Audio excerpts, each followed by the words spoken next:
my biggest mistake.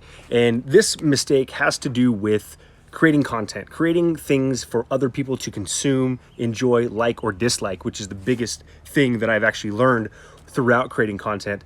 Is it's just as important to find the people who dislike your content as it is to find the ones that do like your content. And I'll explain that a little bit more in depth here in a moment. But I'm Brandon DeVere here, and welcome to the Semi-Retired Agent podcast. We're just kind of having some fun with, and doing things not so stuffy. It's been a long time since we've had fun in real estate, and me to go out, have my hat on, unshaved, just hanging out, doing the thing. That's what we got going on, and enjoying ourselves, enjoying our weekend, doing those type of things that are fun again and not so locked up into the hustle. But anyways, back to what I was talking about when it comes to content. My biggest mistake when I first started creating content was I was so worried about people not liking what I was going to put out and what I was sharing with them. And the reality is, not everyone's going to like it. Anything that you're putting out, if you're worried right now about putting out content, I will tell you to stop worrying, because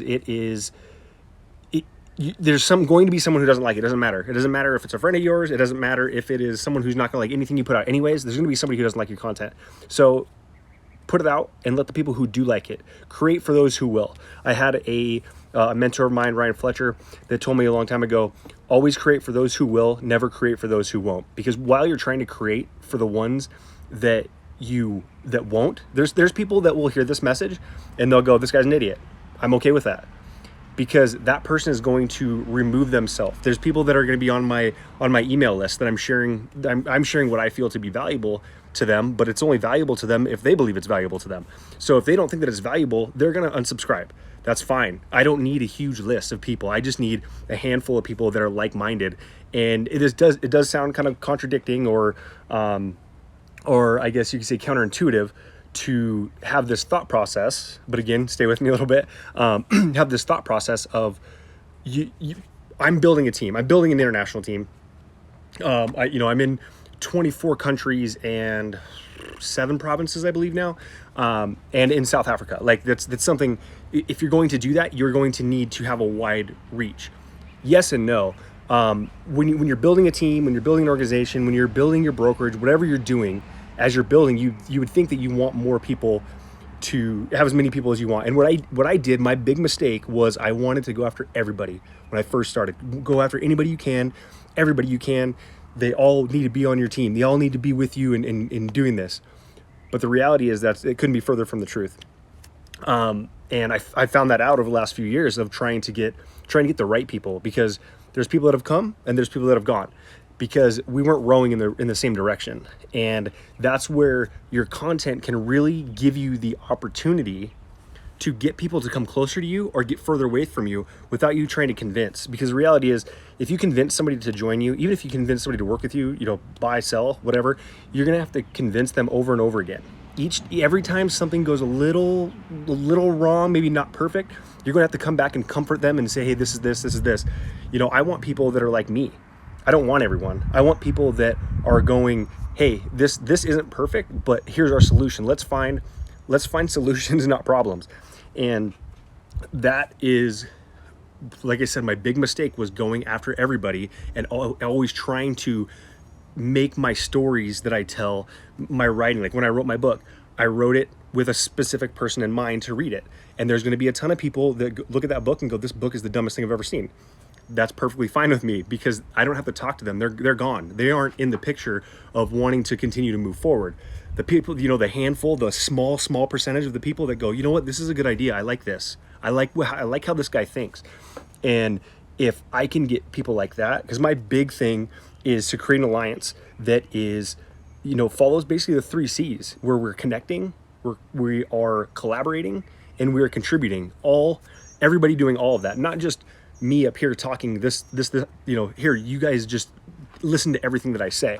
No, I don't want that. I want people to come to me with ideas, peer-to-peer ideas. And so my overall plan with this, and why I encourage people to create their content regardless of what it's about.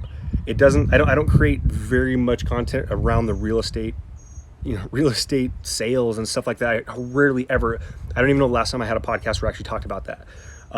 Because what I'm trying to do is get people that are like-minded. I'm thinking people that are like 5, 10, 20 years down the road. What's going to happen? What are we going to do? Not, how many mailers can I send out this week? That's not where I want to be. And I know that there's a lot of people that have great success with that. And there's people that are within my organization that do that stuff and they crush it. They do great. But I also want people that have that part of their mind that is looking to do something. And the best way for me to find those people is to send this out. You may be watching this right now and you may or may not have unsubscribed to emails that I've been sending. Now, and that's fine. I'm not upset with people that unsubscribe. It actually helps. And like I said, it sounds counterintuitive, but the people that will come to you afterwards and say, hey, I like what you have to say. How can we work together? Those are the people that are going to stay with you long term, and you're going to build something beautiful with. And you're not going to have to try and convince them over and over again. In Building an Empire, a book written by Brian Carruthers, he says in there, he talks about what you need to do to build a strong team. You're going to need to find the aces. So if you take a deck of cards and you're 2 decks of cards, you give them to 2 different people, and you tell one guy, you tell him to find all the aces, all 4 aces. You're going to tell them. One guy is just going to sort through and find the 4 aces. He's going to find those 4 aces before the person that is trying to turn a 7 into an ace, erase it, scribble, do all that stuff. While you're putting so much effort into changing that person, when it's all said and done, you change them to an ace, but they were never an ace. You can't just make that happen. So again, like I said, my biggest mistake was going after anyone and everyone, and that is kind of what we do in real estate with our buyers and sellers as well, our clients. A lot of us will go after anyone and everyone, and the amount of effort that it demands typically is much more than it demands for the people that, for our aces. And I'm not talking about an ace being, I don't care if people sell, 10, 20, 100 homes. There's people out there that align with what it is that I want to do, and those stats mean way less to me than who they are and what it is that they are trying to accomplish and where they're trying to go. And if I just wanted metric counting, I would say I'd put out surveys that said, hey, how many did you sell 1 to 5 homes this year? 6 to 12, like that, and then I could find that, and then we could just go figure out how to sell, just sell more real estate together. That's not my legacy. That's not what I want to do. So what I want to do is connect with people on a level where their thoughts are, yes, we're all in real estate, but we have thoughts that can continue beyond that. So thank you guys for hanging out with me. And again, like I said, my goal is to connect, collaborate, and contribute. And build, a big of alliance as I can, where we are all creating something, we're all rowing in the same direction, and we are all becoming better versions of ourselves while helping others create better versions of themselves. So I will catch you again. Go ahead and subscribe to the podcast if you want. Send me a note in the group or whatever, and I will see you guys next time. Have a great one.